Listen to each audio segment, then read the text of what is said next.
There was a boy, a very strange, enchanted boy.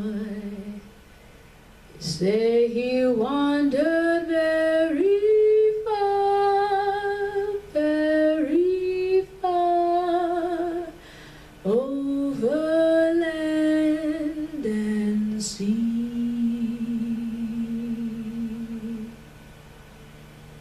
A little shy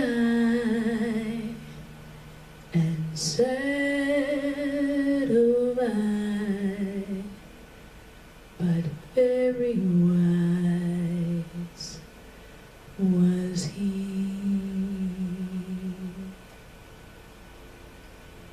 And then one day, a magic day, he passed my way.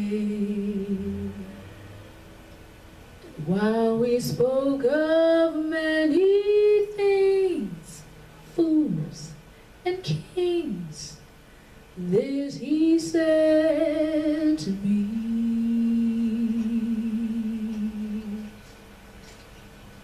the greatest thing